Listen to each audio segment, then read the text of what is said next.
Hey, everybody! That's a great intro. Yeah? Good morning. Okay, hey, shit. Chels, what's going on? I'm having a great day. Just Awesome. hanging out. Yeah. Brian Hogman, Chelsea Bedard here on another episode of the Positive Podcast. And for those of you who haven't tuned in before, Positive Podcast, we end up talking about mindset. We usually do a jump off with a book, right? Because readers are leaders. That's something I tell Lila all the time. I know, I love like that one. Ever since she's a kid, readers are leaders, she says, right? And then we talk about personal finance as well too. And then last but not least, my favorite, or maybe not my favorite, parenting. Parenting, yes. You know what? I think we're all. Do you not think that everybody's just trying to be the world's best parent out there? I do think that everyone's trying. I don't know if we're succeeding, but yeah, we're trying. We're trying. Yeah, I know. I really try that too. Yeah. This week, the book that we got is called The Tools. Oh, I love this one. Yeah, it's about chainsaws, rakes, garden. Just kidding. It's That was funny. thanks. All right, got a zinger there. And this was actually from a realtor reads this that we know of, and I thought it was super cool. Very high-performing real estate agent. Totally. High-performing team, and they read this. And it's not a well-known book. Like, that's the thing I love about it. It's like this, like, secret book that's amazing. Yeah, no, I had never heard of it. And I'm pretty, I'm a nerd when it comes to this stuff. I read a ton. I know you do too. And I never heard of this. Phil Stutz and Barry Michels, sorry.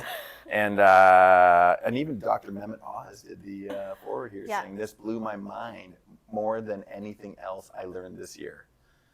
And that's pretty mind-blowing, right? Yeah, for Dr. Oz, right? But no, really, really cool. And it talks about the 5 rules, right? Get unstuck, controlling anger, expressing yourself, combat anxiety, find discipline, find tools to help you find courage, creativity, and willpower. So really, really cool. Mm-hmm. So did you have any ones that sort of stuck out for you on this guy?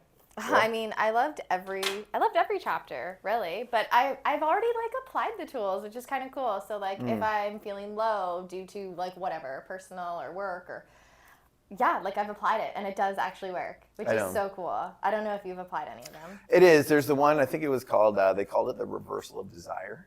Is that the one? Where reversal of desire, and essentially everybody wants to avoid pain.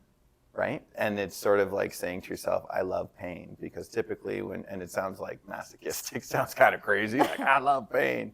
But what you're doing is usually everything that you're looking for is on the other side of pain. Yeah. Right? So it's like any conversation that you don't want to have, any sales call that you don't want to have, any, disciplined parenting stuff that you don't want to do, it's on the other side of the pain. Right. So if you embrace it, you actually get forward quicker. And you're just learning a skill set. You're like, if I can do this, I can do the next hard thing too. So I loved that chapter. It was great. Yeah. It's really comes down to a lot of the stuff is the same. It comes down to getting outside of your comfort zone, right? Mm-hmm. But it's so simple, this message.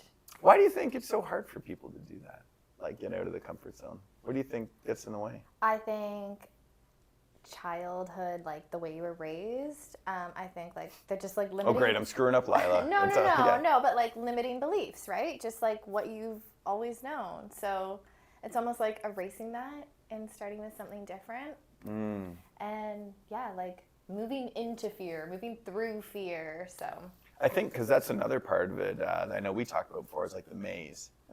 Right? Because it's kind of if you don't move through the fear or move through the pain, you get into a loop. Oh my gosh, I hate that loop. And it just occupies your brain for so long. Yeah.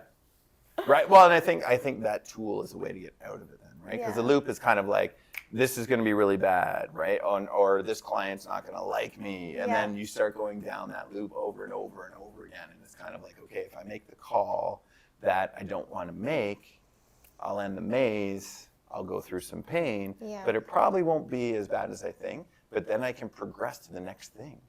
Yeah, what I loved about that chapter specifically too is it's so funny, when I'm reading these books, I'm how can I or what situation did this happen to me and how can I learn from it?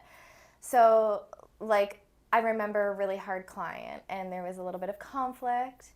And in that chapter specifically, he quotes Martin Luther King and says, I'd rather die than hate you. And I was just that is so deep. Think about what he went through. Wow. He doesn't want any conflict. He just wants to move forward and have peace. And it's like, I can apply that to a lot of situations. Wow. Wow. I'd rather die than hate you. Wow. Well, I guess you're definitely moving forward then, no matter what, right? Absolutely. And it's kind of like, because death's not an option in those cases, so you're moving forward with it. Yep. Lots of peace, right? So it's like, confront the situation, move forward, show love. You know what I mean? Like, be happy. Do you think like salespeople have a lot of trouble with that sometimes? Oh yeah, for sure.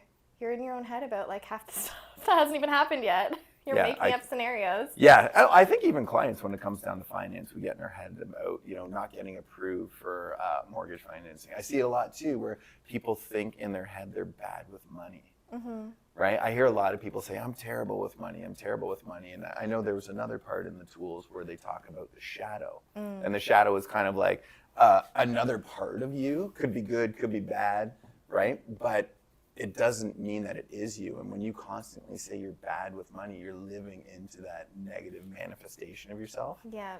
And you'll be bad with money. Yeah. Right? I know, and it's kind of like you see what's there. I know I had a business once where I told myself, and it was just a complete made up story in my head, but I told myself, there's no profit in this business. Like I just for whatever reason, I said, there's no profit in this business. And I was operating myself in such a way that I wasn't seeing the profit. And then all of a sudden I had a mindset shift where I was like, somebody told me, oh, you got to count the pennies. And I was like, my God, I can't, I think I'm pretty savvy sometimes, but now all of a sudden it changed my mindset. And it was a profitable business. So it's just how many people really out there think they're bad with money, but they're not. Right. You just got to change a couple things. Yeah, that's really cool. I love that. Do you remember the chapter Grateful Flow? Yes. Okay. So no one reaches a position of authority without enormous amounts of help. And I've heard this message time and time again. Like, I know you and I were just talking about that, but it's like, oh my gosh, like you look around and you're like, how did I get to where I am? And it's like, oh, this person helped me and this person helped me do it. Like, there's just so much gratitude all around you, and especially in the memory bank too. Like, it's so easy to be happy. Yeah. When you're in a grateful state. Yeah, well, you just won a big award recently that I saw, right? And but it's nice to see, like, when you look at how many people help you get to that spot, right? Like you were saying, like you were thankful to this person and that person and this person and that person, it's right? our award. It's not just the Chelsea award. I honestly, truly believe that. I'm like, that is like 7 years of collaboration with the team. Like, that is the team award. Yeah. I'm just really glad you didn't go up there and say, I want to thank me. Snoop Dogg. Yeah, okay. Maybe one day, 20 years from now, but But no, but seriously, that's it is great. And living, I know we talk about it a lot, it's just living in a grateful state. I was on a coaching call, and just more opportunities come to you when you are in that state of abundance versus scarcity, right? So living in a grateful state, it's people want to deal with you, people want to bring opportunities to you, things happen that way. But right? I even think of like your story, and I know like you'd had like a small stint of like network marketing. But like that helped you build confidence and maybe played a small part or maybe a big part in opening Mission 35 Mortgages. Like, I know that you've invested in me and like the people we work with, and we've all gotten to certain places because you've helped us too. Yeah, I think investing, I think by helping other people, you become the 2.0 version of yourself, right? So it's kind of like the 1.0 version looks at yourself and the 2.0 looks at others. So I think that's just the natural progression in life, is kind of like looking at how to help other people. Because more comes to you. Jim Rohn says it as well too. It's like, if you want to have a good life, you can just help yourself. But if you want to have a great life, just help as many people as possible, right? Yeah, I love that. Do you have do you think it's hard to have kids be grateful? I struggle with that sometimes, because that's one of my biggest things, is I want Lila to be grateful for what she's got. Yeah. Actually, one of the books you made us read at the office like a couple years ago is Magic. You make us read a lot of books. But be grateful, goddammit. No, it was like this grateful rock. So I remember sharing that story with Isaac, and we still have it like at the dinner table. And sometimes I make him pick it up and he says something that he's grateful for. But even like the other day, I was like, we were just bantering. Like, our relationship is really like kind of like we make fun of each other. And anyway, I'm like, say you're grateful for me. He was like, I'll never say that. I'm like, Isaac, say you're grateful for me. Like, I feed you and I clothe you. And he was like, Mom, no, I'm not. He said, Mom, you're sounding thirsty, Mom. I'm not telling you I'm grateful for you. Yeah. I don't know if he gets it yet.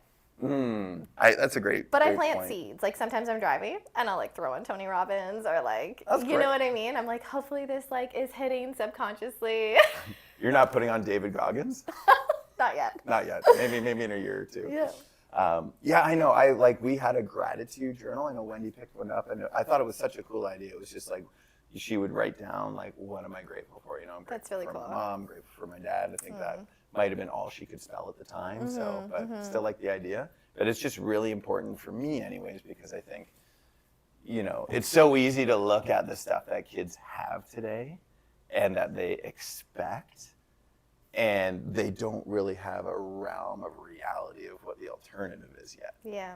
You know? For It's kind sure. of like what you have right now is tremendous.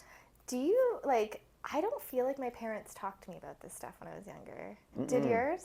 About being grateful? Yeah. Or like positive mindset. I don't think it was an option. I think my dad just lived it. My dad was just a happy-go-lucky guy. Yeah. He was always in a good mood. Not always because of alcohol, but sometimes. No, but in all seriousness, he was just I think my positive attitude came from my dad. That was probably the best gift that he gave me, because I remember a picture, as pictures, because my dad's passed away now, but there's a picture of all of us looking through these sunflowers, right? Like my dad used to grow these big 6-foot tall sunflowers, That's cool. right? And I remember there was a day where, you know, my brother came down and him and his ex at the time got into it a little bit.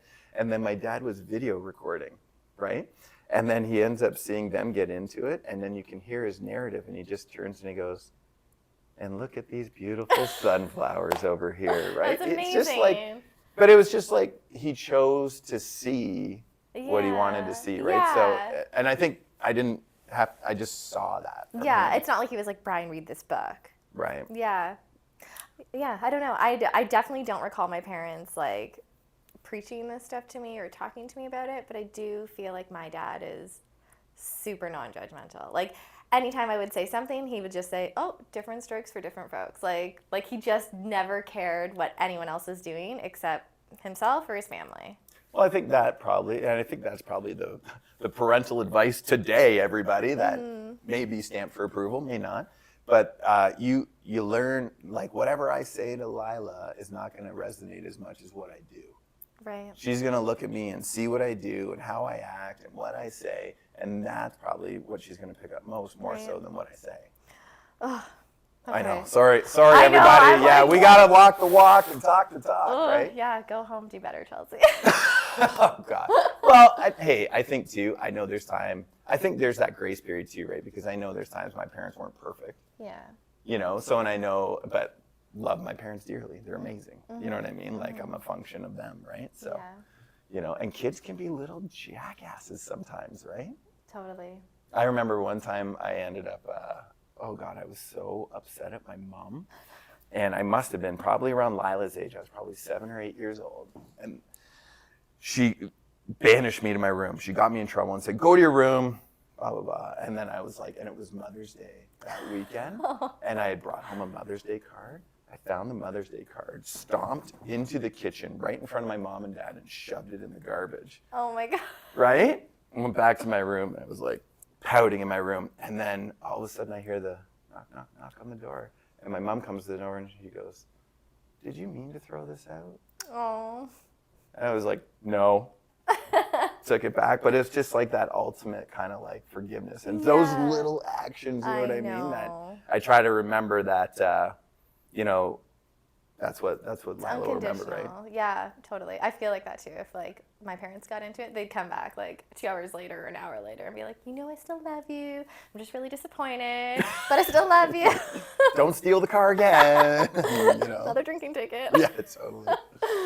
Oh gosh, good time. So you know what, everybody, check out the tools. We think it's a great book, great conversation starter. Maybe have your 7-year-old read it to you as well too, if you can.